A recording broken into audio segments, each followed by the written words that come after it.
Baik, kali ini Bapak ingin meneruskan materi HPLC kita terkait dengan praktikum penetapan kadar parasetamol. Di sini Bapak ambil contoh penetapan kadar parasetamol dengan kafein di dalam suatu kapsul. Pada pertemuan kali ini kita akan membahas khusus bagaimana pengolahan data terkait dengan hasil praktikum HPLC. Tema kali ini kita ingin membahas penyiapan fase gerak, meskipun minggu lalu pada tema sebelumnya kita sudah bahas bagaimana fase gerak disiapkan, kemudian penyiapan baku pembanding, kemudian kita melakukan uji validasi yang meliputi pada suitable system, precision, accuracy, kemudian penetapan limit of detection and limit of quantification, kemudian robustness. Setelah itu baru kita akan lanjutkan pada penetapan kadar kapsul sediaan farmasi. Pada sistem HPLC, kita perlu siapkan sistem yang kali ini Bapak ambil dari suatu jurnal yang sudah diterbitkan, di mana menggunakan HPLC dari Waters, kemudian dengan PDA detektor, yaitu diode array detektor, menggunakan kulum UPL ethylene bridge hybrid atau BEH dengan C18 partikel size-nya 1,7 mikrometer dengan internal diameter kolom 2,1 kali 50 mili, kemudian sistem injeksi dengan 2 mikroliter dengan laju aliran fase gerak 0, ml per menit.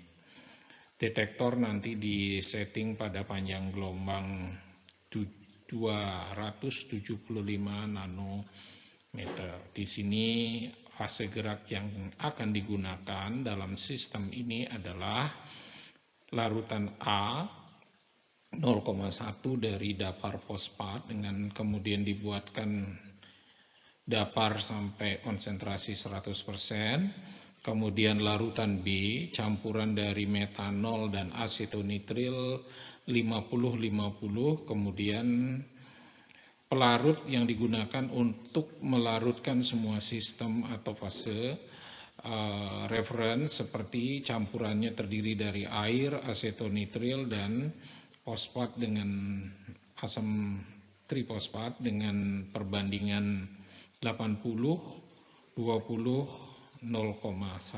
Kemudian dilanjutkan pada uji validasi pengembangan sistem seperti yang Bapak sudah sampaikan sebelumnya.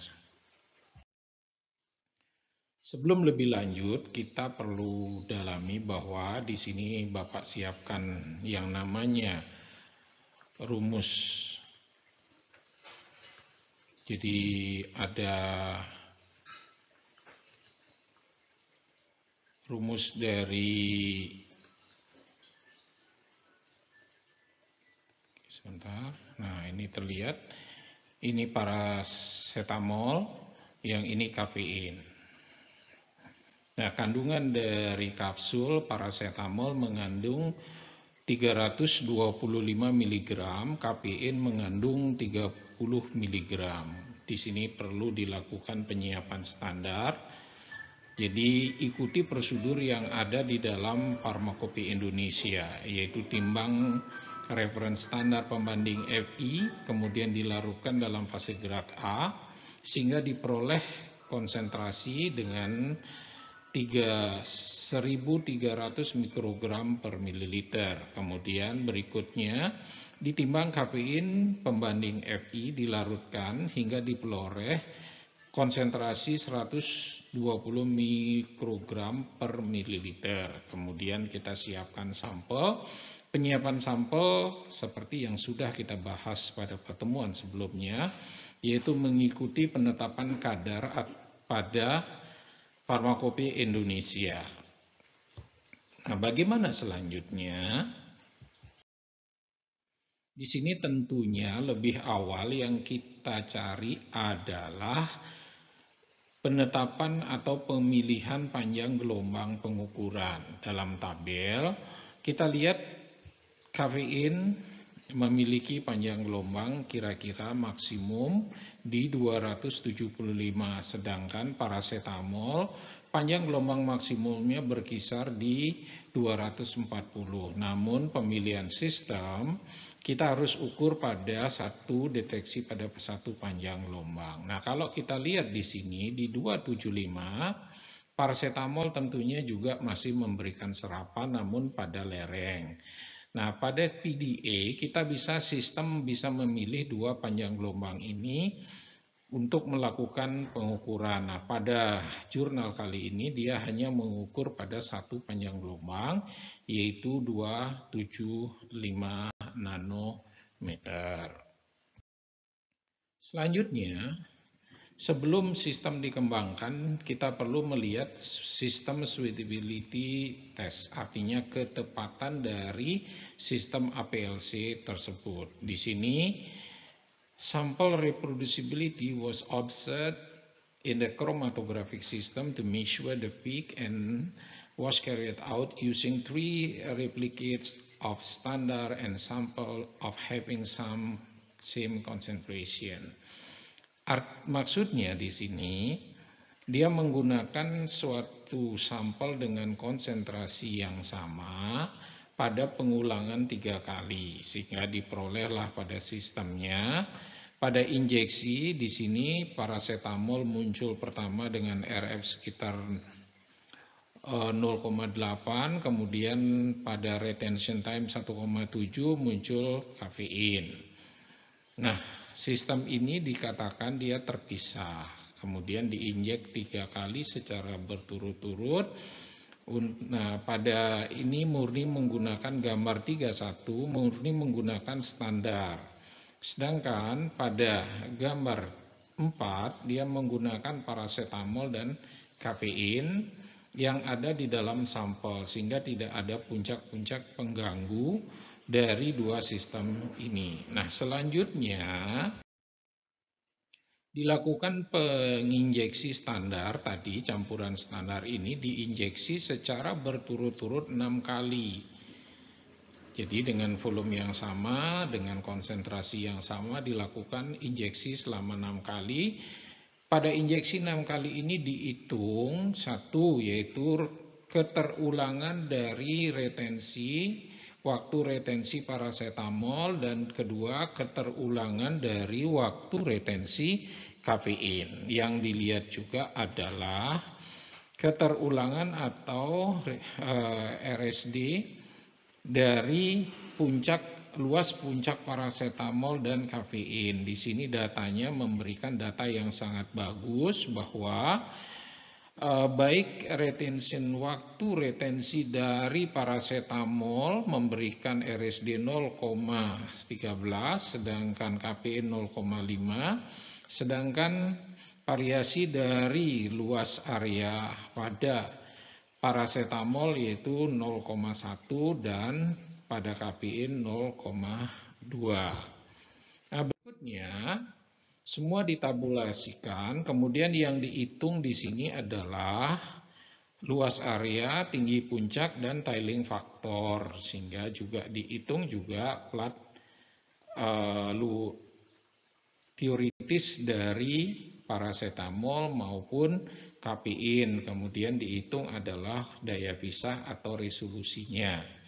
Nah, dengan menggunakan standar, baik dia menggunakan standar maupun menggunakan sampel, diperoleh data seperti yang kita lihat pada tabel, di mana rerataan dari retention waktu tamat dari paracetamol 0,68, sedangkan kafein 1,78 menit. Kemudian area dan luasnya memberikan tiling faktor 1,4 untuk paracetamol dan 1,4 untuk kafein, sehingga plat teoritisnya yaitu sekitar 2.927 untuk paracetamol dan 4.397 untuk kafein. Kedua-duanya terpisah dengan baik.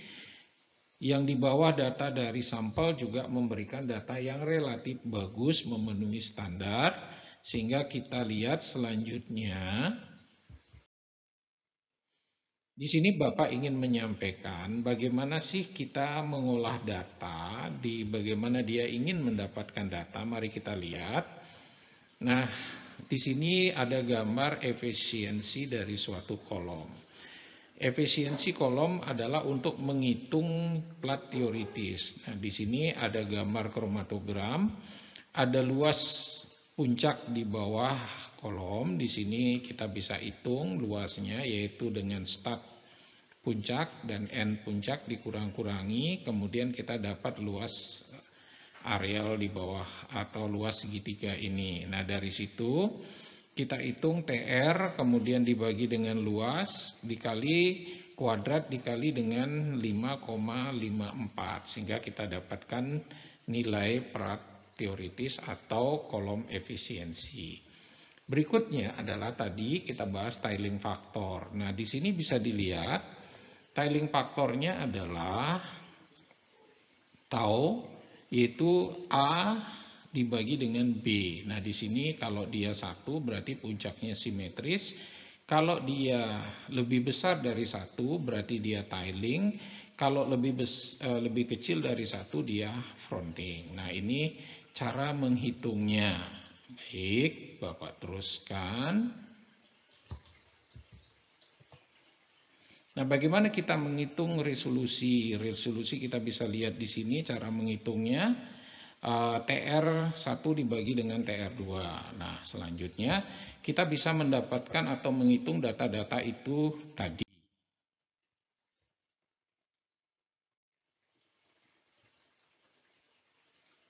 Baik, Bapak teruskan sekarang pada slide selanjutnya dari sistem suitability test ini.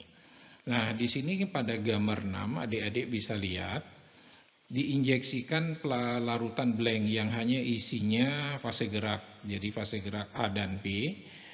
Sebelumnya Bapak lupa menginformasikan sistem ini isokratik di mana campuran fase gerak A dan B itu diatur 70-30. Jadi larutan A dan B diatur pada kondisi konstan 70-30. Nah, di sini yang diinjeksi hanya blank. Nah, yang kita perlu lihat adalah rentang pengukuran di sini. Jadi waktu tambat dari kafein running time-nya kira-kira 3 menit. Nah, kita lihat di sini pada waktu 3 menit tidak ada puncak yang keluar. Yang juga adik perlu lihat ini. Jadi absorption-nya di sini sangat rendah. Nah, di sini dia absorption-nya dari 0 sampai 1,6. Artinya, semua puncak ini kalau kita besarkan sampai besaran 1 absorpsinya, dia akan terlihat sebagai garis lurus. Nah, namun ini perlu diperbesar untuk melihat pengaruh-pengaruh puncak lain yang ada pada daerah pengukuran. Nah, sehingga pada data ini kita bisa lihat bahwa rentang di daerah rentang pengukuran tidak ada interference atau pengganggu lain yang muncul. Nah, seperti itu. Nah, kita bisa lihat di sini penjelasannya bahwa secara teoritis efisiensi kolom dikatakan ditemukan pada perhitungan seperti ini dan semuanya memenuhi syarat yang dipersyaratkan oleh USB maupun oleh internasional, di mana jumlah kolom teoritis minimal 1.500. Jadi metode pengukuran ini memenuhi syarat untuk dikerjakan. Berikut di sini parameter-parameter yang sudah ditampilkan atau dihitung dari data-data yang mereka kerjakan yang meliputi sistem suitability test, yaitu pertama adalah tiling factor. Tiling factor tidak diizinkan lebih dari 2. Nah, diamati di sini tiling faktornya rentangnya kira-kira tadi 1,1 sampai 1,8 atau 1,8 sampai 1,6 untuk kedua sistem tersebut. Nah, syaratnya adalah tidak boleh lebih 2. Kemudian retention time untuk Waktu tamat untuk paracetamol adalah 0,7. Di sini area, di sini persen areanya. Nah, di sini kita lihat standar deviasi dari puncak paracetamol dan kafein pada 6 kali injeksi. Nah, standar deviasinya sangat rendah, dia diamati pada sangat rendah yaitu 0,1, sedangkan standar deviasi yang diizinkan tidak boleh RSD atau koefisien variansi tidak boleh lebih dari 2%. Di sini hanya 0,1. Nah, retention time-nya juga semua memenuhi persyaratan. Nah, kemudian plateoritis juga memenuhi persyaratan yang disyaratkan oleh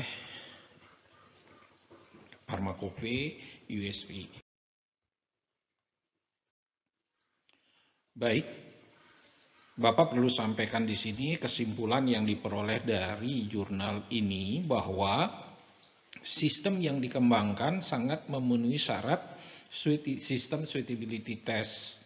Tadi kita sudah bahas dan sudah kita lihat bahwa dari hasil perhitungan, baik dia berupa plateoritis, faktor tiling factor, kemudian retention time, kemudian resolution factor, itu semua mengacu pada persyaratan ICH, International Commission Harmonization, pada validasi, dan juga memenuhi syarat yang ditetapkan oleh USP. Sehingga semua tersebut, baik standar deviasi dan area responnya dari 6 kali injeksi diketemukan bahwa lebih rendah daripada 2%, dan tiling faktornya juga lebih rendah dari 2%. Kemudian acceptance kriterianya pada kolom juga memenuhi syarat semuanya, sehingga secara menyeluruh sistem yang dikembangkan pada jurnal ini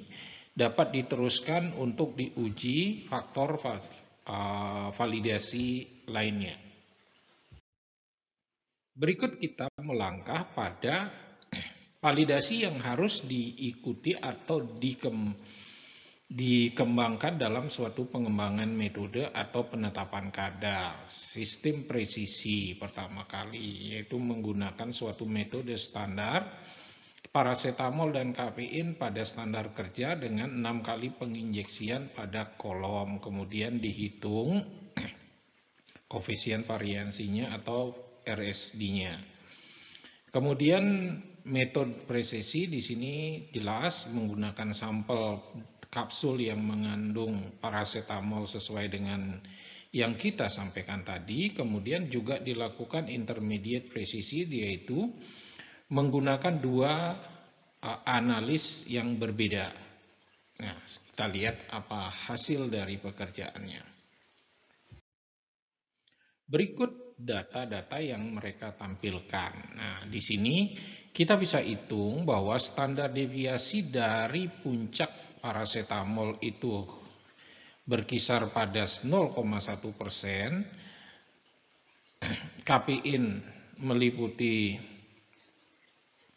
0,1, paracetamol 0,013, kemudian pada orang yang kedua, analit yang kedua, dia mengerjakan mendapatkan standar deviasi pada 0,9 untuk paracetamol dan 0,67 untuk kafein. Nah, hasil pekerjaan ini disimpulkan sehingga diperolehlah standar deviasi yang jauh lebih kecil dari 2%, sehingga masih bisa dikatakan bahwa presisi dari sistem ini dapat memenuhi standar. Nah, berikut kesimpulannya.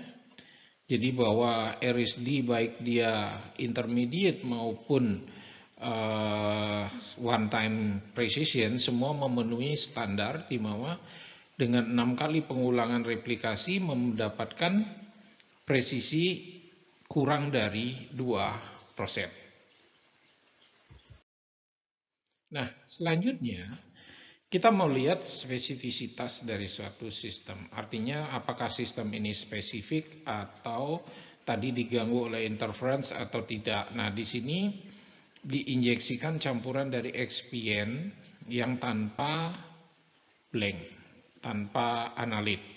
Jadi istilahnya blank. Nah, kalau di industri hal ini bisa dikerjakan kalau pengukuran kita tidak tahu expient dari biasanya menggunakan dummy expient. Nah, di sini tujuannya pada intinya adalah untuk melihat pada daerah kerja ini tidak ada puncak yang mengganggu, sehingga sangat spesifik kita melakukan kerja pada pengukuran parasetamol.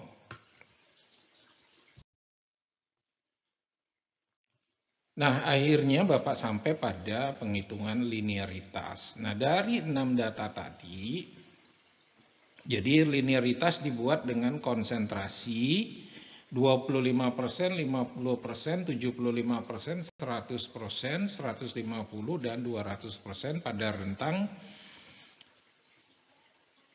325 sampai 2600 ppm untuk parasetamol, 30 sampai 240 ppm untuk kafein. Nah, di sini rentang linearitas ini dipilih berada pada rentang pengukuran atau rentang yang diterima. Nah, kalau adik-adik masih ingat, persyaratan dari tablet apabila dia lebih dari 10% itu rentangnya yang diterima adalah 98 sampai 102%. Ini rentangnya sudah sangat jauh untuk melihat linearitas dari rentang pekerjaan itu sendiri. Nah, hasilnya kita lihat kurva kalibrasi dari linearity paracetamol dan kafein. Di sini kita lihat gambarnya, kemudian parameternya kita dapat lihat dalam tabel berikut ini. Nah, di sini dapat adik-adik lihat lebih jelas bahwa hasil pengukurannya dari variasi kadar 25% sampai 200% akan mendapatkan kadar, kemudian area responnya dihitung untuk mendapatkan respon linearitas, sehingga diperolehlah R kuadrat yaitu 0,999 mendekati sempurna yang untuk parasetamol dan 0,991 untuk kafein. Nah, di sini statistiknya sudah sangat mendekati untuk mendapatkan ring of linearity. Jadi, pada rentang ini artinya kita bisa melakukan pengukuran dan mendapatkan penyimpangan data yang sangat kecil dari kesalahan Lambert-Beer yang dimungkinkan dalam proses pengukuran pada panjang gelombang 275 nanometer. Selanjutnya kita lihat akurasi. Nah, tadi kita sudah mengerjakan presisi, kita sudah mengerjakan linearitas, sekarang kita mengerjakan akurasi. Akurasi ini melibatkan perolehan kembali. Secara statistik atau ICH mensyaratkan level akurasi dari pengukuran adalah 50, 100, dan 150%. Masing-masing dilakukan pengulangan 3 kali minimal. Jadi pengulangannya 3 kali minimal pada 3 level konsentrasi yang berbeda. Bagaimana pengerjaannya?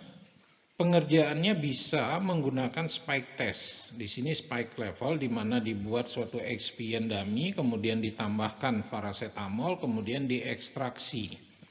Atau pada laboratorium QA atau QC di industri, jadi diikuti pada pengerjaan dari ekstraksi dari 3 kapsul yang berbeda, kemudian dibuat di spike test dengan kadar 50 ppm, 50%, jadi dari tablet dummy itu tidak mengandung zat aktif, kemudian dihancurkan, kemudian ditambahkan konsentrasi kira-kira kadarnya pada rentang 50, 100, dan 150. Nah, di sini hasilnya mereka dapatkan bahwa perolehan kembalinya pada rentang ini semua 99% sampai 101%. Nah, memenuhi syarat untuk bisa dilakukan pekerjaan selanjutnya. Nah, paling akhir kita ingin melihat bagaimana uji sistem atau robustness. Nah, kita lihat dari variasi yang diberikan pada pengujian. Misalnya, variasi pertama adalah laju alirnya ditambah 10%. Kemudian dapatkan data dari area di sini dihitung. Di sini parameter dari area pada salah satu puncak, kemudian dihitung RSD-nya. Nah, kalau dikurangi 10%, kemudian dihitung RSD-nya juga. Nah, kemudian pengaruh kolom.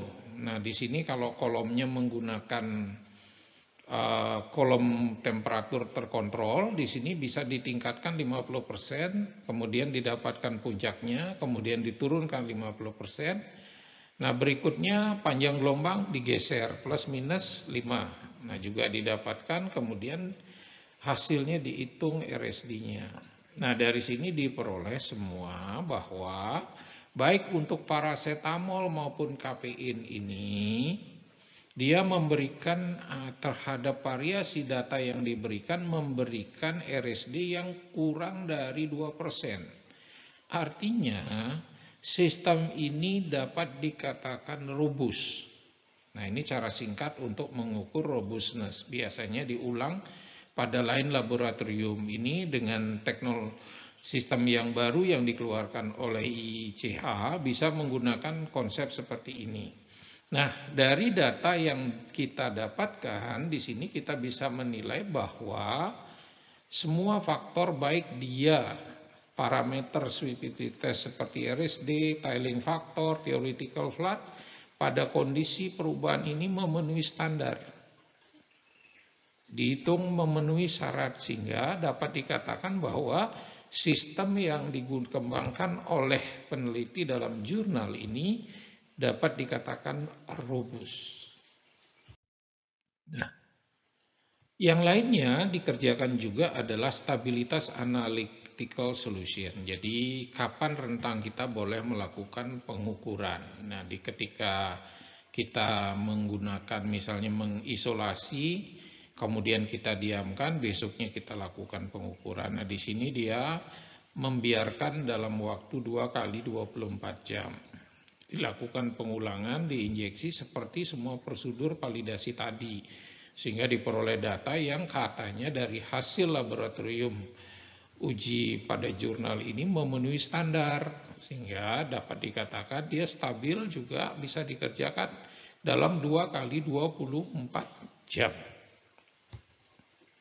Baik adik-adik, kita lanjutkan pada pertemuan ini.